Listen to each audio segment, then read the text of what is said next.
미국의 저명한 식명가인 조 맥모니글 씨는 FBI 초능력 수사관이라는 별명으로 알려져 있다. 지금까지 동일본 대지진 등 일본에서 일어난 수많은 사건을 예언하고 적중시켜왔다. 맥모니글 씨는 본명 조셉 맥모니글 씨는 1946년 1월 10일에 미국 플로리다주 마이애미에서 태어났고 현재 73세이다. 원격 투시 분야에서 뛰어난 초능력을 가진 인물로 세계적으로 알려져 한때 육군 첩보국의 정보관으로 근무하고 있었다. 미국에서는 일찍이 스타게이트 프로젝트라는 군사 목적의 극비 계획이 실행되고 있었다. 이것은 1970년대의 미소 냉전 시대 소련 등 동쪽 공산권에서 행해지고 있던 초능력 연구에 대항한 것이다. 처음에는 캘리포니아의 스탠포드 연구소에서 이루어졌으며 맥모니글 씨 외에 잉고 스완 씨와 에드 데임즈 씨 등 원격 투시 능력자가 실험되었다. 2020년 이후의 예언. 다음은 2020년 이후에 예언된 내용을 소개한다. 맥모니글 씨는 예언된 연도와 실제 일어나는 연도는 5년 정도의 차이를 생각해두는 것이 좋다고 했다. 또한 이하의 예언은 2006년의 시점에 행해진 것이다. 일본 소비세율. 예언. 2015년까지 소비세는 현재 2006년 5%의 2배가 된다.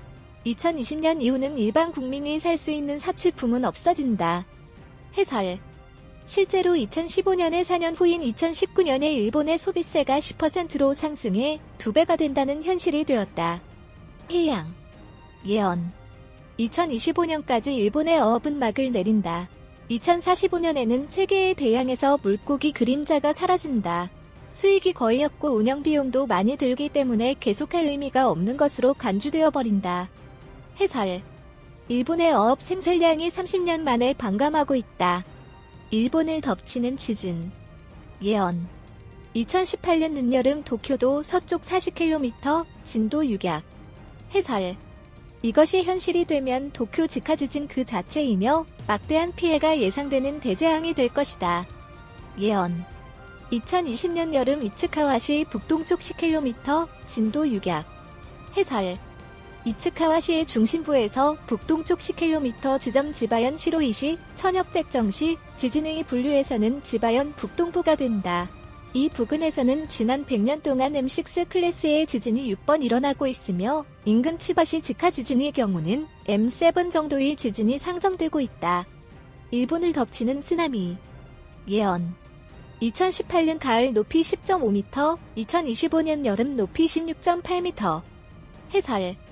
가능성 중 하나는 일본 남해 트로프 거대 지진에 의한 해일이고 고체현에서 최대 34m라는 엄청난 높이가 예상되고 있다. 일본의 건축물.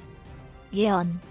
신도쿄타워는 2011년까지 일어나는 자연재해에 의해 개업이 늦었지만 2020년보다 이전의 새로운 자연재해로 인해 심각한 손상이 일어난다. 해설.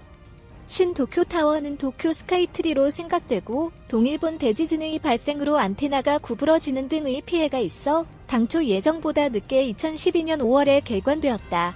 바로 대지진의 발생을 예언했지만 오차를 고려해도 2020년 전후에 동일본 대지진보다 심각한 손상을 받는다면 그것은 일본 수도 직하 지진밖에는 생각할 수 없다. 정리. 맥모니글 씨는 앞으로 50년이 넘는 세월 사이에 환태평양 지역에서 화산 폭발이 일어나 일본의 연안에도 큰 영향을 미칠 것이다. 폭발이나 지진에 따라 해저 지반의 융기나 침강이 일어난다고 일본 부근의 큰 지각 변동을 시사하고 있다. 어쨌든 일본에게 밝은 미래는 꿈에 불과한가. 시청해주셔서 고맙습니다. 좋아요를 눌러주세요. 반드시 채널을 등록하시고 알림을 켜주세요. 새로 영상이 등록되면 바로 아실 수 있습니다.